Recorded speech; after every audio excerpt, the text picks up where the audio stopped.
Nós, meus irmãos, temos em João 15:8, Jesus dizendo o seguinte: nisto é glorificado meu Pai, que vades e deis fruto, e assim sereis meus discípulos. Então, meus irmãos, gostaria de recordar com os irmãos algumas coisas, mas antes de ler o texto de Mateus capítulo 7. Então, abro aí em Mateus 7, onde alguns já me ouviram falar sobre esse texto. Eu gosto de repeti-lo de vez em quando, para que não nos esqueçamos de verdades que estão contidas aqui nesse texto. E quando eu prego, irmãos, eu estou preocupado com aqueles que estão na igreja, com aqueles que ainda não estão na igreja, não são da igreja, para que os irmãos que são da igreja possam levar aquilo que estão ouvindo para aqueles que ainda não tiveram o encontro com Jesus. Então guardem estas 5 crenças que eu vou dizer, depois guardem 5 verdades que assustam, que estarão aqui na palavra de Deus do Senhor. Então Mateus 5, 7, 13, diz o seguinte aí, a palavra de Deus: entrem pela porta estreita, porque larga é a porta, espaçoso o caminho que conduz para a perdição, e são muitos os que entram por ela. Estreita é a porta, apertado o caminho que conduz para a vida, e são poucos os que a encontram. Cuidado com os falsos profetas, que se apresentam a vocês disfarçados de ovelhas, mas por dentro são lobos vorazes. Pelos seus frutos vocês os conhecerão. Por acaso se colhem uvas de espinheiros ou figos de ervas daninhas? Assim toda árvore boa produz bons frutos, porém a árvore má produz frutos maus. A árvore boa não pode produzir frutos maus, e a árvore má não pode produzir frutos bons. Toda árvore que não produz bons frutos é cortada e jogada no fogo. Assim, pois, pelos seus frutos vocês os conhecerão. Nem todo aquele que me diz Senhor, Senhor entrará no reino dos céus, mas aquele que faz a vontade do meu Pai que está nos céus. Muitos naquele dia vão me dizer: Senhor, Senhor, nós não profetizamos em teu nome não expulsamos demônios, e em teu nome não fizemos muitos milagres. Então lhes direi claramente: eu nunca conheci vocês, afastem-se de mim, vocês que praticam o mal. Irmãos e irmãs, nós temos então 5 crenças a respeito da salvação. E eu quero só recordá-las para os irmãos o mais depressa que eu puder. Primeira crença, irmãos, que nós temos são dos universalistas.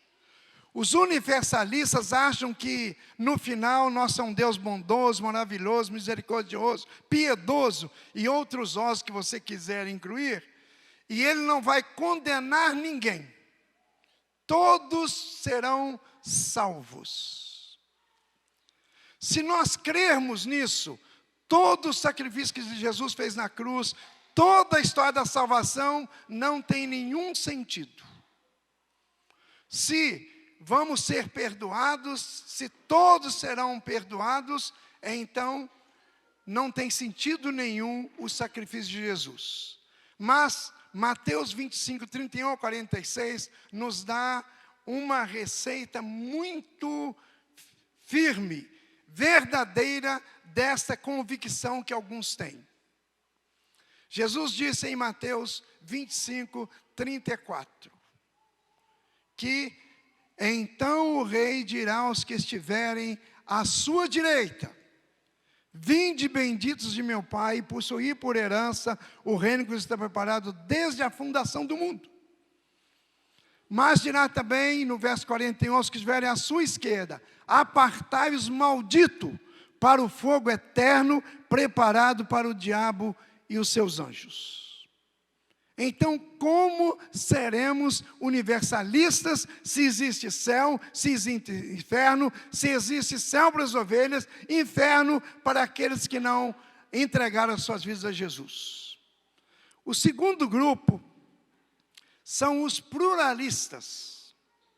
Os pluralistas acham que toda religião é boa, que qualquer caminho leva para Deus. Vamos dizer para eles o que está em João 14,6, que Jesus disse: eu sou o caminho e a vida. Ninguém vem ao Pai a não ser por mim. Será que realmente toda religião é boa? Eu estava me lembrando de Jim Jones, que em 1978 fez aquela matança lá na Guiana. E ele levou aqueles cerca de 900 fiéis, um pouco mais, fiéis, a tomarem veneno. Como se estivesse praticando profundamente a sua convicção religiosa. E aquelas famílias, aqueles homens e mulheres morreram. Será que essa religião é boa que leva o pessoal ao suicídio? Também, alguns anos atrás, havia no estado nosso, pessoal levando criancinhas ao mar, matando essas crianças afogadas, e era um cumprimento religioso. Também na Bíblia fala, no livro de Levítico, sobre um deus Moloque. O Moloque era uma estátua de ferro que era aquecida, e quando aquela estátua estava bem vermelha, de tão quente, eles pegavam as crianças recém-nascidas, sem defeitos, sem problema nenhum, e colocavam nos braços daquela estátua. E aquelas crianças morriam ali trituradas, queimadas por aquele fogo. Essa era uma religião também, que a Bíblia fala dela no livro de Levítico. Essa religião também é boa? Então, os pluralistas também não fazem parte daqueles que têm convicção de uma salvação em Jesus Cristo. Também existem os inclusivistas.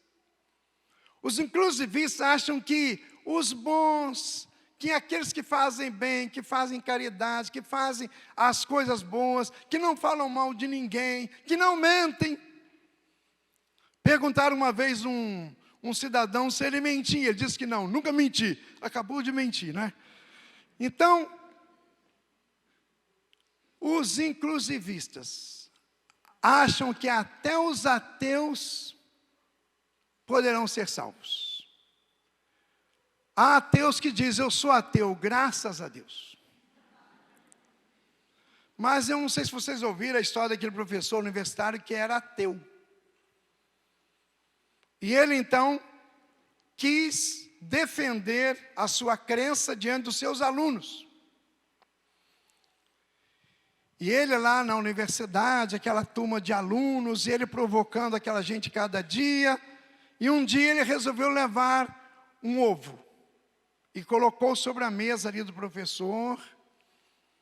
E ele disse: eu vou rolar esse ovo. E se ele cair no chão e quebrar, isso vai dizer que Deus realmente não existe.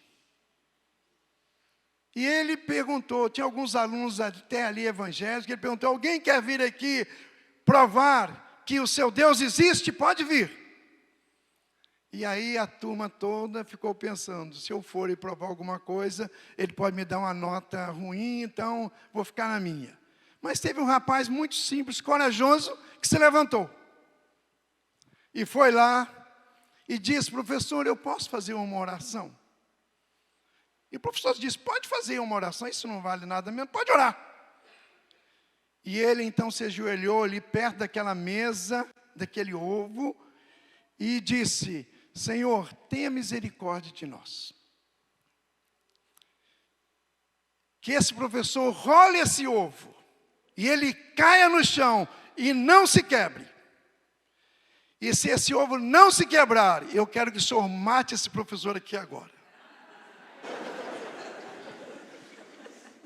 E agora a turma toda abriu os olhos ali olhando, né? Rola o ovo, professor! Rola o ovo, professor! E ele disse: vamos parar com esse negócio, essa brincadeira e vamos para a aula. Ele não conseguiu dar aula, porque a turma o tempo todo: rola o ovo, professor! Rola o ovo, professor! Ele não rolou o ovo. Será que ele era ateu mesmo? Meus queridos, minhas queridas, nós não somos inclusivistas.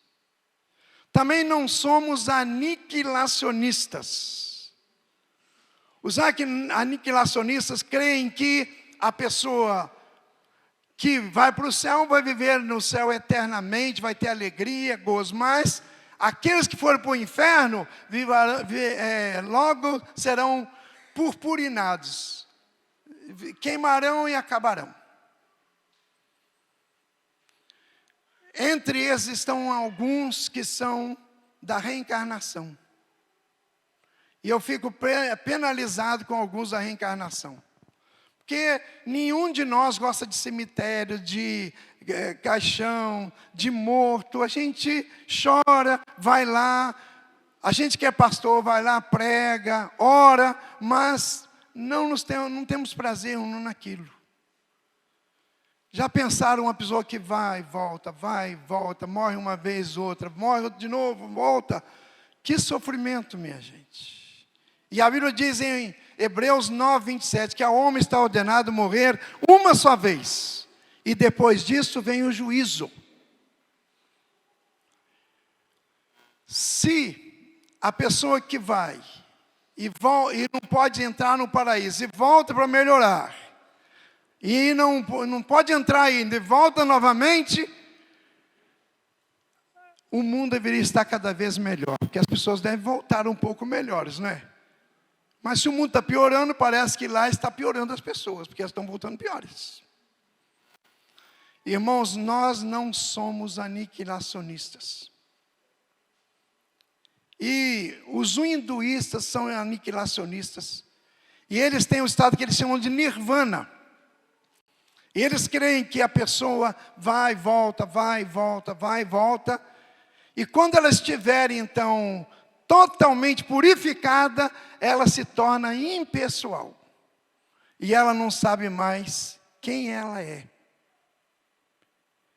Qualquer um de nós, quando estiver no céu, vai ficar feliz de saber que você é você. E quem estiver no inferno também vai saber que ele é ele. Então nós não temos estado impessoal da alma, como pregam por aí, especialmente os aniquilacionistas. Então, pastor, o que nós devemos ser? Qual deve ser a nossa convicção? Nós não somos universalistas, nós não somos inclusivistas, nós não somos aniquilacionistas, nós não somos pluralistas, nós somos exclusivistas.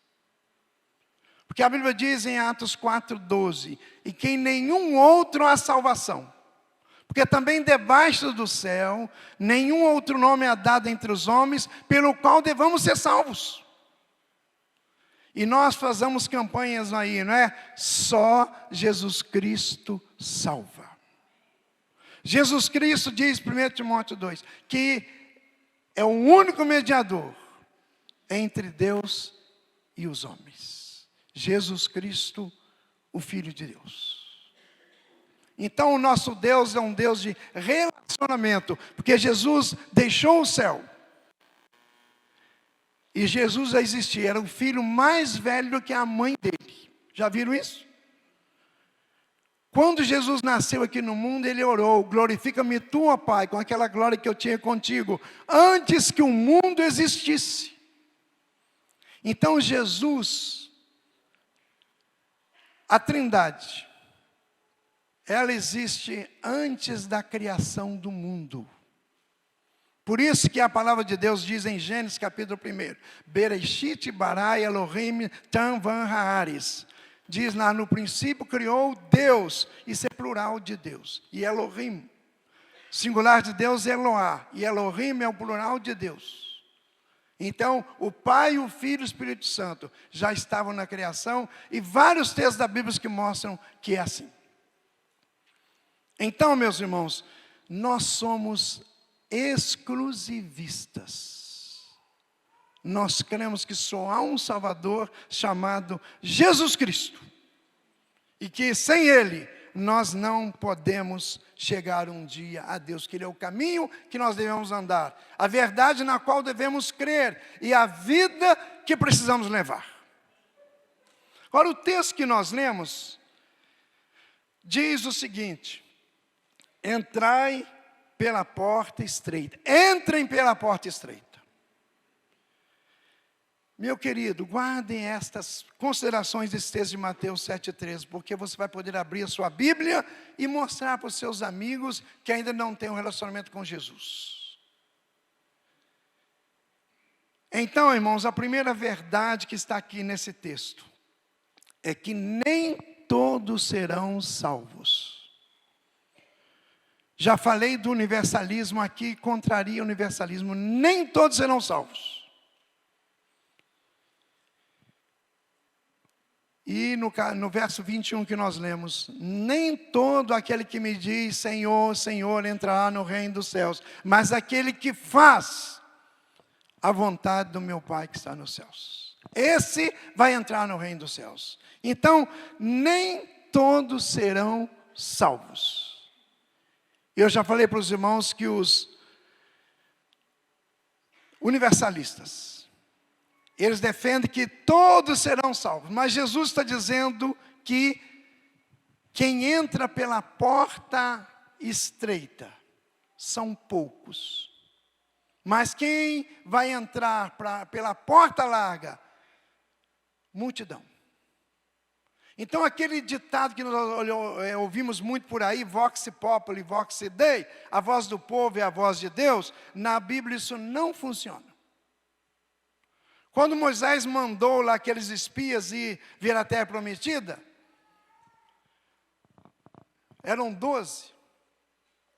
10 deles disseram: não vamos entrar, não vamos entrar, não vamos entrar. E o Josué e o Caleb disseram: vamos entrar.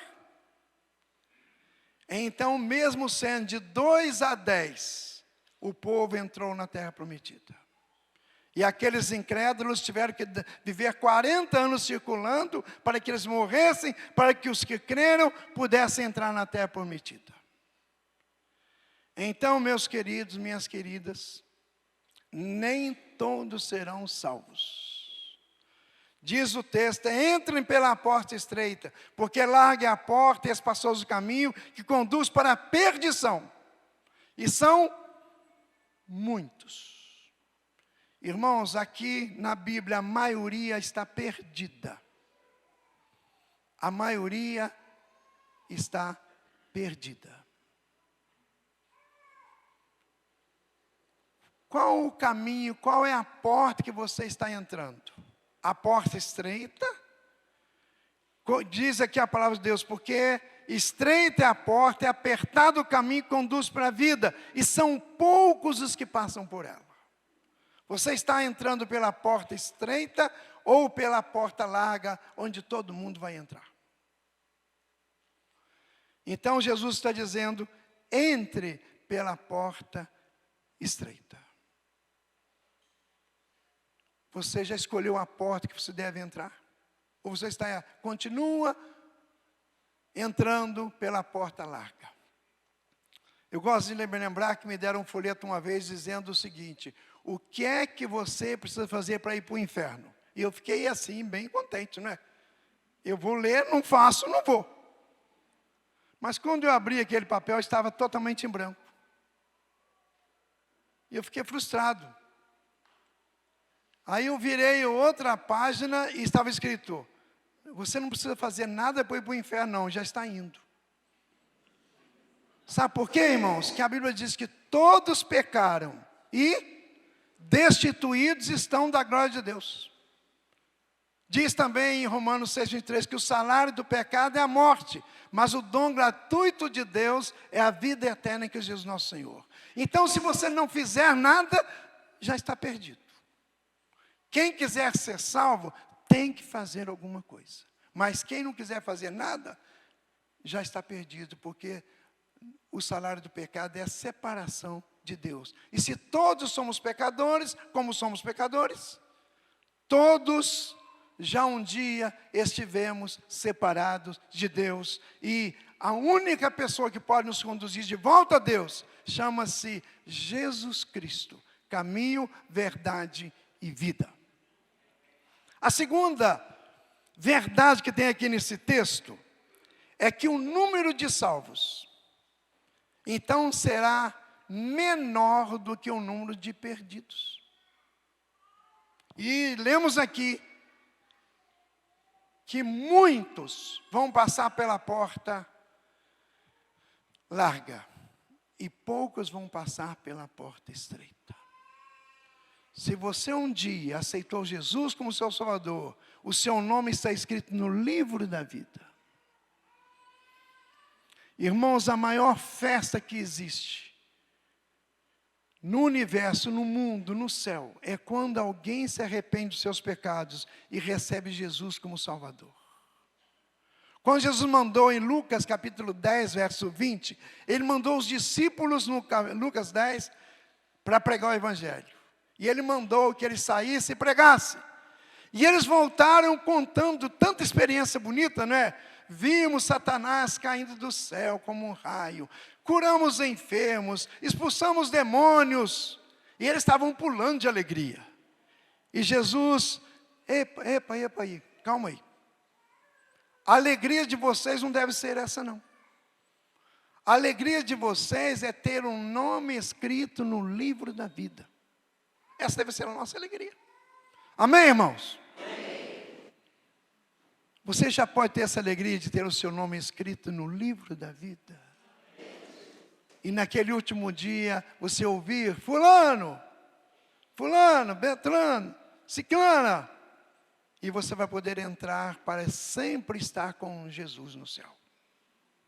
Então, você está entre a maioria ou a minoria. A maioria está perdida na porta larga e a minoria está partindo, entrando pela porta estreita. Irmãos, a primeira verdade, nem todos serão salvos. A segunda verdade, o número de salvos será menor do que o número de perdidos. A terceira verdade é incrível. Muitos que estão pensando estarem salvos, nunca se salvarão. Muitos que estão pensando que estão salvos, nunca se salvarão. E o texto que eu li aqui, no verso 23, Jesus disse: muitos me dirão naquele dia, Senhor, Senhor, nós não profetizamos em Teu nome, em Teu nome não expulsamos demônios, em Teu nome não fizemos muitos milagres? Então lhes direi claramente, isso Jesus dizendo, eu nunca vos conheci, afastem-se de mim, vós que praticais a iniquidade. Eu pensava, gente, que aquele que expulsa o demônio, tranquilo, está no céu, deve ser de Deus. Aquele que faz milagres e curas, também deve ser de Deus. Aquele que profetiza, também deve ser de Deus. Mas Jesus disse que aqueles que curavam, que profetizavam, que faziam, expulsavam o demônio, exorcitavam, não é garantia de que eles pertencem a Deus. E ele disse que alguns vão me dizer, em Teu nome não profetizamos, nós expulsamos demônios, não curamos. E Jesus vai dizer, eu não conheço vocês. E em João 10, 27 a 29, Jesus disse, eu conheço as minhas ovelhas, e elas ouvem a minha voz. E Jesus disse ainda, meu Pai que mas deu, é mais forte do que eu. Ninguém poderá tirar as minhas ovelhas das minhas mãos. Amém, irmãos? E dou-lhes a vida eterna, no verso 28, e nunca hão de perecer, e ninguém vai tirá-las das minhas mãos. Meu Pai que mas deu é maior do que eu. Olha, se Jesus não vai deixar alguém tirar você das mãos dele, o Pai é maior ainda, não vai deixar mesmo. Então nós queremos, meus irmãos, se alguém tem o seu nome escrito no livro da vida, não tem borracha para pagar, o seu nome está escrito no livro da vida. Então, não é garantia. Uma vez, Um pastor estava chegando de Belo Horizonte, no Rio, e ele tomou um táxi. E o motorista foi falando com ele de tantos milagres, de tantas coisas, e curas. E ele pensou, qual a sua igreja evangélica? Ele disse, não sou evangélico não. Irmãos, há muita gente fazendo cura. Há muita gente fazendo milagres, profetizando, expulsando demônios que não são da parte de Deus. Não é o pastor Nito dizendo, foi Jesus quem disse. E ele vai dizer, eu não conheço vocês. Apartai-vos de mim, vós que praticais a iniquidade. Por isso ele diz que nem todo aquele que me diz Senhor, Senhor, entrará no reino dos céus, mas aquele que faz a vontade do meu Pai que está nos céus. A quarta verdade que eu queria que vocês guardassem é que a salvação é algo pessoal. Você mesmo, precisa resolver esse seu problema com Deus. Deus não tem netos. Deus não tem sogro, nem sogra, nem tio, nem sobrinho. Deus tem filhos. E João 1, 11, 12 diz na Bíblia que veio para o que era seus, e os seus não o receberam. Mas a todos quantos o receberam, deu-lhes o poder de se tornarem filhos de Deus. Todo ser humano é criatura de Deus, mas filho de Deus é somente quem aceita Jesus como seu Salvador. Esse se torna filho de Deus. Você já é um filho de Deus, você já é uma filha de Deus. O seu nome já está escrito no livro da vida. Então, a salvação é enquanto você está vivo. Porque é uma decisão sua. E somente sua. Jesus disse, entrem pela porta estreita. Ele não disse, empurrem. Facilitem, não. Ele disse, entrem. Quer dizer, uma decisão pessoal. Numa família, alguns estão entrando, outros não estão entrando. Por quê? É decisão pessoal. Você já está entrando nessa porta estreita que conduz para o céu. É uma decisão sua. Não é do padrinho, da madrinha, do pai, da mãe, da avó. Não, é sua. Por isso que em Apocalipse 3:20 Jesus disse, eis que estou à porta e bato. Se alguém ouvir a minha voz e abrir a porta, eu entrarei com ele, serei com ele e ele comigo. É você que tem que tomar a sua decisão de entrar pela porta e ter salvação por meio de Jesus Cristo. Porque não há nenhum outro Salvador a não ser Jesus Cristo. E a quinta verdade é que hoje pode ser a sua última oportunidade. Hoje pode ser a sua última chance de ter o seu nome escrito no livro da vida. Recebemos um telefonema de uma senhora da nossa igreja lá no Rio. E ela recebeu um telefonema de Belém, lá no Pará, dizendo que o pai dela estava muito mal no hospital. E não demorou daí um tempinho, desligaram para ela, o seu pai morreu. Ele foi atropelado e morreu de repente. Não estava doente, estava tudo bem, mas ele morreu de repente. Nenhum de nós pode dizer que vai amanhã estar vivo. A gente pensa que está e torce que esteja. Eu gostaria que todos estivessem. Mas pode ser que Jesus pode voltar esta noite. Ou você pode ter a sua vida cessada logo, logo. Por isso que 2 Coríntios, capítulo 6, verso 2, a Bíblia diz lá, hoje é o dia aceitável. Hoje é o dia da salvação. Se ouvirdes a sua voz, não endureçais os vossos corações. Então, meus queridos, Eu quero repetir para você, talvez alguns anotaram essas 5 verdades. Nem todos serão salvos. O número de salvos será menor do que o número de perdidos. Muitos que pensam estarem salvos nunca se salvarão. A salvação é enquanto estamos vivos. Depois não adianta fazer cultos para a minha memória, para a minha vida. Jesus diz para aquele ladrão da cruz: hoje mesmo estarás comigo no paraíso. Hoje. Morreu, vai para o céu ou vai para o inferno. E então nós precisamos tomar uma decisão. O que nós queremos fazer quando terminar o nosso tempo? E eu disse que hoje pode ser a sua última chance. Por isso que daqui um pouquinho nós vamos cantar o hino 108 do nosso cantor. Quando Cristo a trombeta lá do céu mandar tocar. Quando o dia muito glorioso lá romper, e os remidos da terra, meu Jesus incorporar, e assim fizer chamada, eu lá estarei. Mas também diz para nós crentes, nós vamos cantar isso, viu, irmãos? Lidarei então para Cristo, até quando?